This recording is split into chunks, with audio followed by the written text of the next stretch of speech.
प्रकृति के अपने नियम होते हैं, ऐसे नियम जो धरती पर रहने वाले हर जीव को मानने होते हैं। यदि वो ऐसा नहीं करते तो उनका अंत निश्चित होता है। उदाहरण के रूप में समझाने के लिए हम आपको दो पक्षियों के बारे में बताएंगे।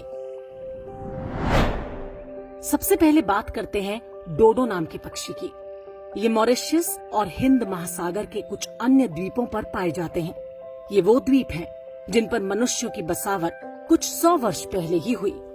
डोडो पक्षी हजारों वर्ष से इन द्वीपों पर बड़े आराम के साथ रहते थे। वहाँ इनका शिकार करने वाला कोई अन्य जीव जंतु नहीं था, इसीलिए ये पीढ़ी दर पीढ़ी रक्षात्मकता और आक्रामकता को भूलते गए।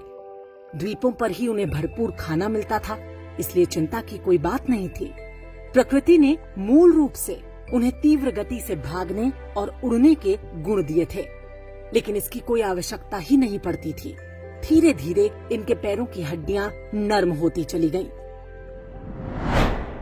16वीं शताब्दी के शुरू में जब डच लोग मॉरिशस पहुंचे तो वो हैरान रह गए कि इस पक्षी को बहुत आराम से पकड़ा जा सकता है।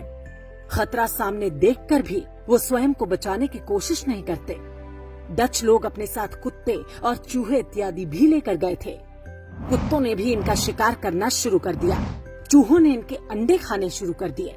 डोडो पक्षी के अंदर खतरे को समझने और आत्मरक्षा का मूलभूत गुण भी समाप्त हो चुका था।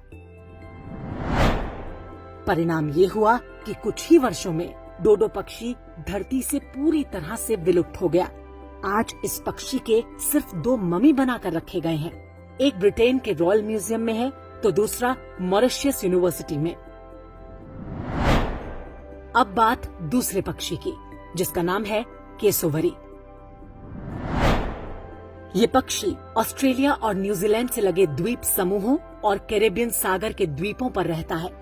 ये भी डोडो, शुतुरमुर्ग और एमू के परिवार का ही पक्षी है। जिन जगहों पर ये रहते हैं वहाँ पर इनका शिकार करने वाले कई दूसरे जानवर रहते थे। समय के साथ मनुष्यों ने भी इनका शिकार शुरू कर दिया।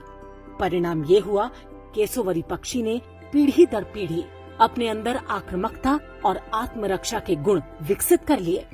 मनुष्य को देखते ही ये उन्हें दौड़ा लेते हैं और पंजों से वार करते हैं। इनके नाखून 8 इंच लंबे किसी तेज चाकू की तरह पैने होते हैं। ये पक्षी 50 किलोमीटर प्रति घंटे की रफ्तार से दौड़ सकता है। इस पक्षी ने समय के साथ झुंड यानी समूह में रहना भी सीख लिया। कोई शिकारी अगर हमला करे तो समूह का दूसरा पक्षी पीछे से आकर शिकारी पर हमला कर देता है। आज जिन जंगलों में केसोवरी पक्षी पाए जाते हैं वहाँ बड़े बड़े चेतावनी के बोर्ड लगे होते हैं, क्योंकि ये मनुष्य को देखते ही उन पर हमला कर देते हैं। मनुष्यों ने भी उनका शिकार बंद कर दिया और केसोवरी आज आराम से अपने प्राकृतिक निवास स्थलों पर ही रहते हैं। इन दोनों पक्षियों के उदाहरण से वही सीख मिलती है कि जो प्रजाति अपनी नई पीढ़ियों को हमलों का प्रतिकार नहीं सिखाती वो नष्ट हो जाती है। अहिंसा, दया और करुणा जैसे मानवीय गुणों के साथ साथ अस्तित्व की रक्षा के लिए शत्रु बोध का होना भी उतना ही आवश्यक है। शत्रु बोध के अभाव के लक्षण आज हम अपने समाज में स्पष्ट देख सकते हैं। हम उनको भी अपने जैसा समझने लगते हैं जिन्हें बचपन से ही बता दिया गया है कि काफिर को मारना या उसका धर्मांतरण करना ही उनके जीवन का एकमात्र लक्ष्य है। जिसे देखो वो यही सर्टिफिकेट लेकर घूम रहा है कि सारे मुसलमान एक जैसे नहीं होते, सारे मजहब अच्छा इंसान बनाना सिखाते हैं, इत्यादि इत्यादि। आपको बताया नहीं गया होगा कि पाकिस्तान बनने के ठीक पहले तक कराची और लाहौर जैसे शहरों में हिंदू बड़ी बड़ी हवेलियां बनवा रहे थे। आज उन हवेलियों में शांति दूत रहते हैं। जिन्होंने इन्हें बनवाया उनकी संतानें आज भारत के अलग अलग शहरों में बसाई गई पुनर्वास कॉलोनियों में रहते हैं।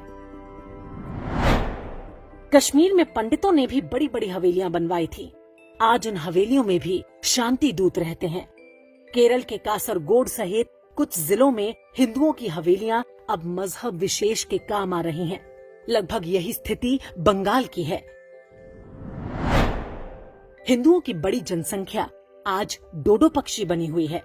उन्हें लगता है कि वो निरीह, डरपोक और सेक्युलर बने रहेंगे तो आक्रमणकारी उन पर दया कर देगा।